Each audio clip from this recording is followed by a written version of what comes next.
travel expenses. The Office of the Secretary of the DNR was allotted in 2023 1.1 billion pesos, and in 2024 it will be allotted 1.173 billion pesos. Now, ang gusto ko palang malaman, paano po nagastos itong 1.1 billion noong 2023? First question. Pangalawang question, ano po ang nagbunga sa mga trips na ito? At pangatlo at follow-up question, meron po kasi ako natanggap na mga reklamo mula mismo sa mga taga-DNR na yung secretary daw po ng DNR ay isang jet setter. This year alone, or starting nung siya po ay ma-appoint, umabot po sa 13 to 14 times yung kanyang foreign trips. Correct me if I'm wrong. Although most of it were official, then if it were official, then ano-ano po yun? Yun muna po ang question ko, Madam Sponsor. Ito mamang ang OSEC includes bureaus and regions. ano ba yung bureaus? Okay. The GAA budget spent for travel in 2023 is 1.1 billion. 1.1 billion ba yan? But it includes the travel of the Office of the Secretary, including 4 staff bureaus, namely the Biodiversity Management Bureau or BMB, Forest Management Bureau of FMB, the Land Management Bureau, and the Ecosystems Research and Management Bureau. It doesn't all fall under the Office of the Secretary. Okay, so ibig sabihin meron pong iba't ibang departamento din ang gumamit Yes. sa 1.1 billion. Okay, that's a good answer. Okay. Now, ang sunod ko pong katanungan, ano po yung pakinabang ng taong bayan doon po sa 13 to 14 foreign trips ni DNR Secretary Loizaga? Oh, ilan? Like I said, correct me if I'm wrong, kung tama ba yung binigay sa akin info, 13 to 14 trips. Although doon sa 13 to 14 trips, meron ka atang personal trips doon, so wag na natin i-consider yun, maybe 2 or 3. But let's stick with the official trips. Ano po ang pakinabang ng taong bayan Ano yung doon sa mga foreign trips na madalas daw pong mangyari compare po sa mga previous DNR Secretary na hindi ho masyado nagbibiyahe sa abroad? They prefer na magstay na lang dito at mag-ikot na lang po sa ground, mag-inspeksyon at tutukan po yung mga problema sa iba't ibang region. United Nations, all foreign trips were official. How many foreign trips? 5 or 6, I'm just confirming. Oh yeah, you just list down. United Nations. Can the DNR Secretary, can we put her under oath if she says 5? We will suspend the rules if she's going to answer. You want? Kasi pag sinabi niyang 5, nope, I don't think nagkamali po yung mga source ko. Let's put her under oath na talagang panindigan niya na 5 ilan? 6, 5? I don't think so. Hindi lang po 5. I think Hindi lang po sinasabi 6. niya Hindi yung lang po kanyang 7, 8, 9, ibang 10. trip personal. So it's not charged to the only 5 all- trip personal, sabi po nung aking source, lahat yun ang ginamit niya yung kanyang diplomat passport. So kung diplomat passport ang ginamit niya, it has to be official. Kasi doon sa mga trips na binigay sa akin ng tipster ko from the DNR people Ito, alone, ilan, Montreal, 2 beses lang niya ata nagamit yung kanyang personal passport. Japan, So karamihan daw doon ay ito. puro development, water, diplomat passport. Montreal, the Kasi kung sasabihin niyang 5, then let's put her under oath, Mr. President. Okay. So there are five trips for the United Nations, the Asia Pacific Ministerial Conference for Disaster Risk Reduction. Number 2 is United Nations Framework on Climate Change. Number 3 is Biodiversity Conference. United Nations Biodiversity Conference in Montreal, and then United Nations Water in New York, United Nations Water in New York, and United Nations Sustainable Development United Nations Sustainable Development, where? in New York, In New York also, then United Nations Sendai Framework, one more Sendai Framework, Sendai Framework, UN in New York, then Japan and Washington, D.C. Official. all Sendai Framework in New York, so that's 1, 2, 3, 4, 5, 6, and Japan and Washington D.C. Seven. all official trip. How about yung trip niya sa Abu Dhabi and sa Dubai? That was recently po. Mr. President. Abu Dhabi and Dubai are both. Was it personal or official? Kasi yung sa Abu Dhabi and Dubai, sabi ng aking source sa DNR, ang ginamit po doon ay yung diplomat passport. Pre-conference, katatapos lang po ito. United Nations And Climate Egypt as well. Egypt is Sharm el-Sheikh, that's COP27. That's the United Nations Framework on Climate Change. Abu Dhabi is the pre-COP conference. So bakit hindi po binanggit yung Abu Dhabi and Dubai in the first place? So Recently lang daw eh. It's Kaya nga, all Abu in all. Dhabi, Dubai, and The conference was in Abu Dhabi. Okay. And then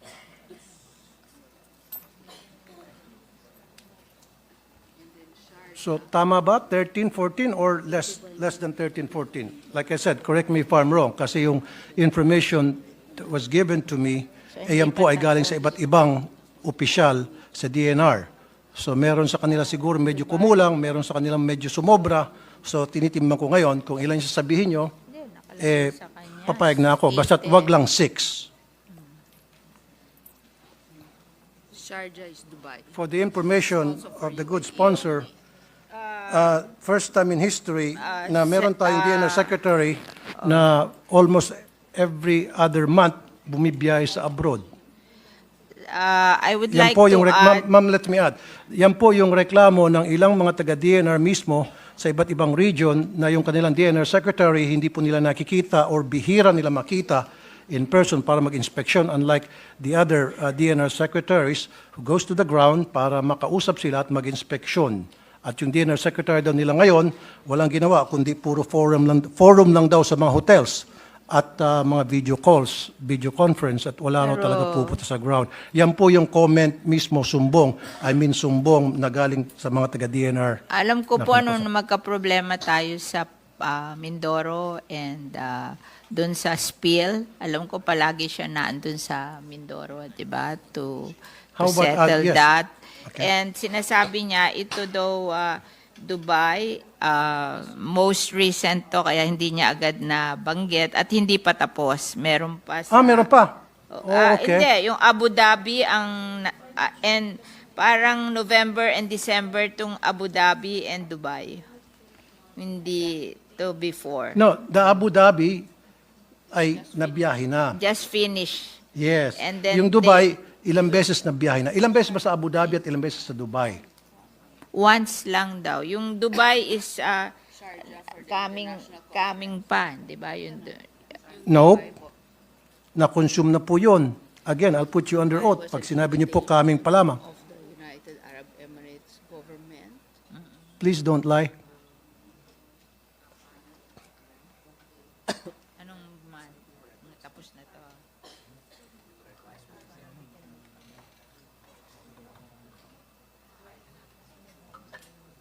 Hindi pa tapos to. Itong Dubai.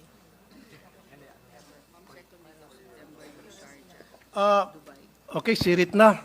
Sharjah. Meron po akong records dito na binigay po ng mga taga-DNR. Andito po lahat kompleto. Pero ito, Hindi po 6. 1, 2, Pero I cannot give it to you kasi confidential po to supposed to be. Four. Sabi ng source ko, huwag Five. ipapakita. Of course, hindi ko Six. papakita. And I respect my Seven. source. Kaya nga yung source ko, 7. yung isa nagsabi 12, yung isa nagsabi 13. Gusto ko lang ma-verify kung alin ba talaga, 12, 13, wag lang 6. Siguro tatanggapin ko 10, 11, 12, wag lang 6 talaga. So, 1, 2, 3, 4, 5,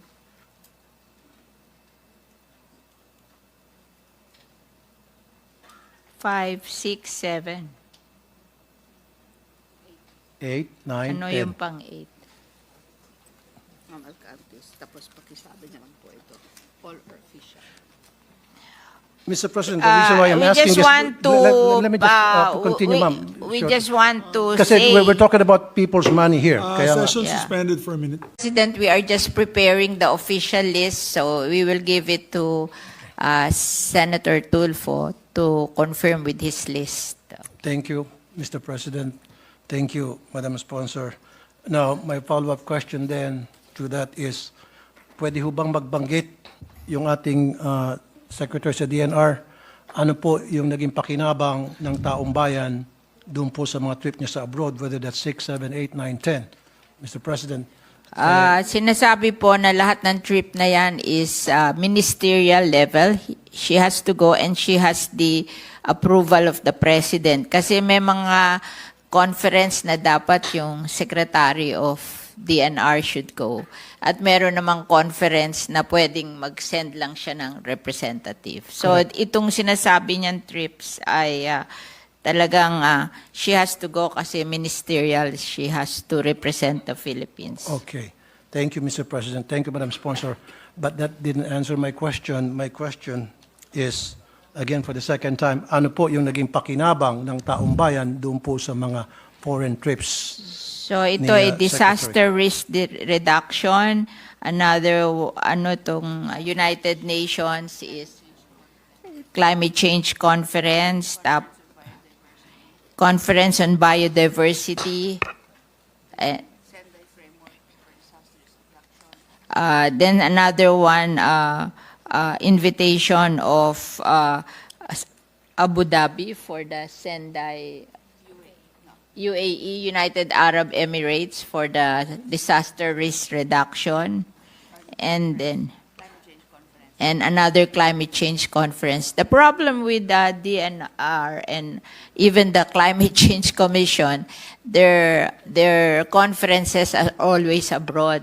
Kaya hindi lang DNR ang malimit sa abroad, marami din yung complain na yung mga Climate Change Commission, palagi rin sila sa abroad kasi marami silang kasi ang disaster, this environmental problems, they always require, it's more of not local, it's more of international. Kasi ang mga very active dito sa mga ganitong problema on environment are the foreign countries. It's not as popular in the Philippines. So, from my experience as a practitioner of environment and natural resources, parang ang mas particular dito are the foreigners, hindi yung Pilipinas. In fact, ako yata lang ang mahilig sa Pilipinas na gumawa ng project.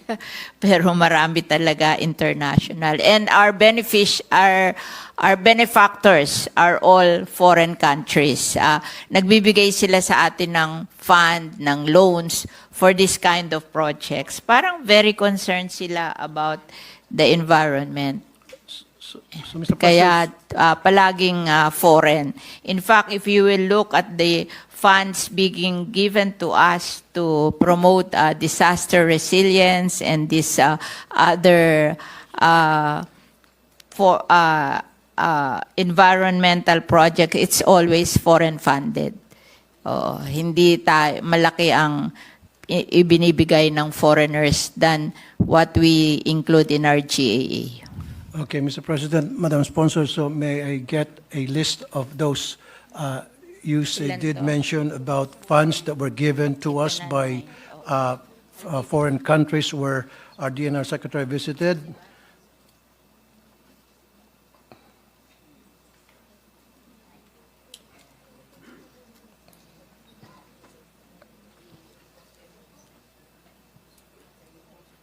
Okay. And thank you, Madam Sponsor. Thank you, Mr. President. My next question then, nagkaroon ho ba ng policy directions na binigay ang DNR Secretary after her trip abroad? Because that was what the people on the ground, especially yung mga regional directors, were waiting. upon the arrival of the DNR Secretary, nagkaroon ba ng policy changes? Nagkaroon ba ng department order as a result of that na naging beneficial po, hindi lamang po sa DNR main office, sa core group kung tawagin, kundi maging sa pangkalahatan, so to speak, Mr. President? Mr. President, every time she goes abroad, the Department of Environment and Natural Resources, they have a meeting afterwards with the core group of the DNR, especially the USEC and the Philippine delegation who came with her, and they talk about it in their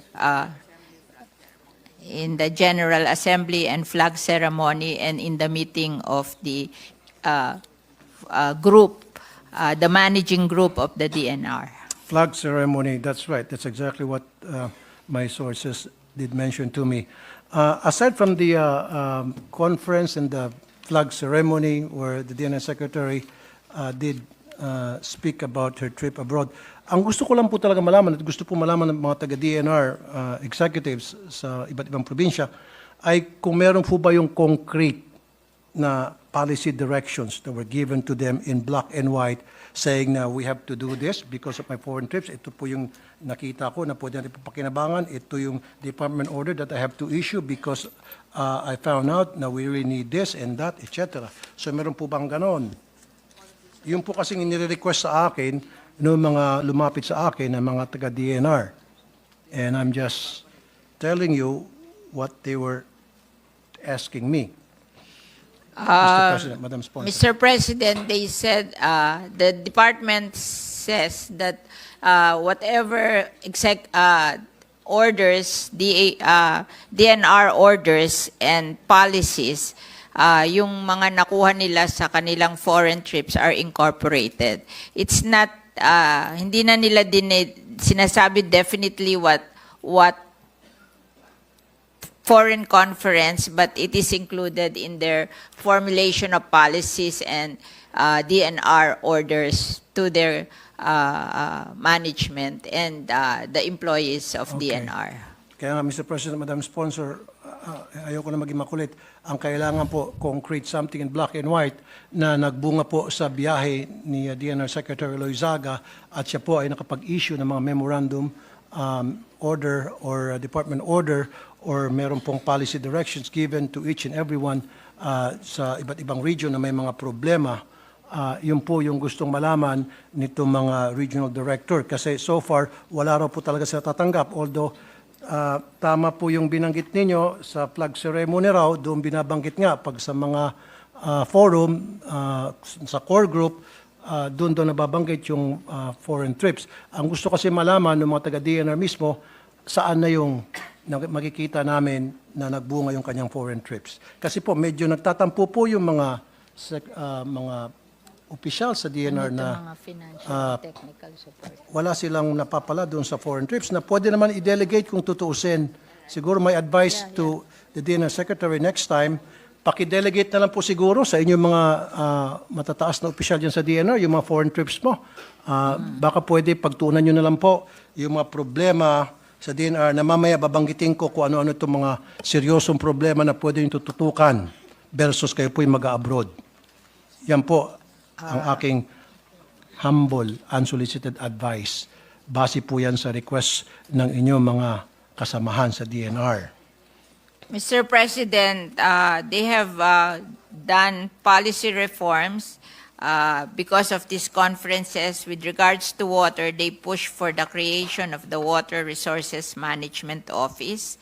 And they also gathered financial and technical support for their environmental projects. We have here the funding for projects not covered by GAA, Memorandum of Understanding with the Japanese and U.S. government, Global Environmental Facility with EU under the Green Economy Program, and the ADB and World Bank support. These are the things which they got because of their representation in the conferences abroad. Thank you, Mr. President, Madam Sponsor, para mas mapaiksi tayo, mapabilis, ang hinaing kasi ng mga regional directors or people doon sa grounds, especially sa mga provinces, imbis kasi one of the reasons kung bakit pupunta sa abroad, yung DNR Secretary natin, siguro is climate change to mitigate the effects of climate change, etc., etc. Why don't we go to the basics? Siguro tutukan na lang natin yung mga problema tulad ng pagtatanim ng mga puno, yung National Greening Program, hindi po natututukan yun. Meron po tayong 2 point something billion every year budget for that.